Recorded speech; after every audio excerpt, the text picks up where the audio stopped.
Kharif season తారాస్థాయికి చేరిన వేళ యూరియా కొరత తెలంగాణను పట్టిపీడిస్తోంది.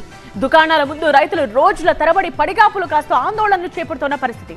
అటు రాజకీయంగా కాంగ్రెస్, బీఆర్ఎస్, బీజేపీ మధ్య యూరియా వ్యవహారం రచ్చరచ్చగా మారింది.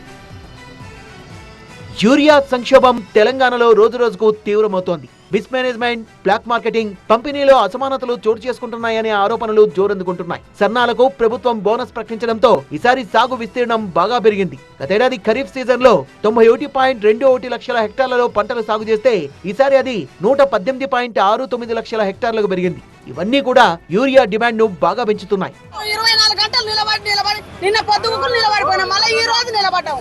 ఏంది ఇదంతా? రైతులు మొత్తం వచ్చి పొలాలు ఉండాల్సిన రైతులు వచ్చి రోడ్ల మీద పరిస్థితి వచ్చింది. అలా ఇదే పరిస్థితి. యూరియా కొరత రాజకీయ రంగు కూడా పులుముకుంది. తప్పు మీదంటే మీదని అధికార పార్టీలు కాంగ్రెస్, బీజేపీ పరస్పరం దుమ్మెత్తిపోసుకుంటున్నాయి. ఎరువులు తయారు చేసేది కేంద్రమని, తమను నిందించే ఉపయోగం లేదని మంత్రి పొన్నం ప్రభాకర్ స్పష్టం చేశారు. ఎరువులు రాష్ట్ర ప్రభుత్వాలు తయారు చేయవు.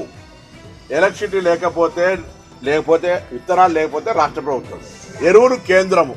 కావాల్సుకొని చేస్తుర్రా, ప్రజలను ఇబ్బంది పెట్టాలని చేస్తున్నా నాకు తెలియదు, కానీ ప్రజలు ఇబ్బంది పడుతున్నారు. యూరియా కొరత కొద్దిగా ఉన్నా రాష్ట్ర ప్రభుత్వ వైఫల్యం కారణంగా రైతులు ఇబ్బంది పడాల్సి వస్తోందని మెదక్ ఎంపీ రఘునందన్ రావు ఆరోపిస్తున్నారు. బాపుకు యూరియా ఇచ్చింది నరేంద్ర మోడీ, రేవంత్ అన్నకు యూరియా ఇస్తుంది నరేంద్ర మోడీ. ఈ దేశంలో యూరియా ఇచ్చేది భారత ప్రభుత్వం, నరేంద్ర మోడీ గారి పార్టీ తప్పితే ఇంకొకటి కాదు. అది పూర్తిగా రాష్ట్ర ప్రభుత్వ వైఫల్యం తప్పితే ఇంకొకటి కాదు. తెలంగాణలో యూరియా కొరతకు రెండు పార్టీలు బీజేపీ, కాంగ్రెస్ కారణమని బీఆర్ఎస్ విమర్శిస్తోంది. తమ 10 ఏళ్ల పాలనలో ఏనాడు రైతులు ఇబ్బంది పడ్డ పరిస్థితి లేదని గుర్తు చేస్తున్నారు గులాబీ నేతలు. 10 సంవత్సరాల కేసీఆర్ పాలనలో ఒక్క రోజు కూడా రైతు రోడ్డు ఎక్కలేదు. యూరియా కోసం ఎక్కలేదు, యూరియా కోసం లైన్ కట్టలేదు, విత్తనాల కోసం లైన్ కట్టలేదు.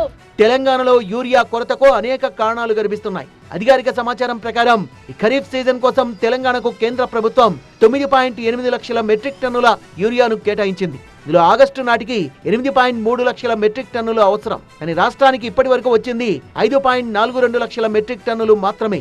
యూరియా జాతీయ సగటు వినియోగం ఎకరాకు 100 నుంచి 120 కేజీలుంటే తెలంగాణలో ఇది 170 కేజీలుగా ఉంది.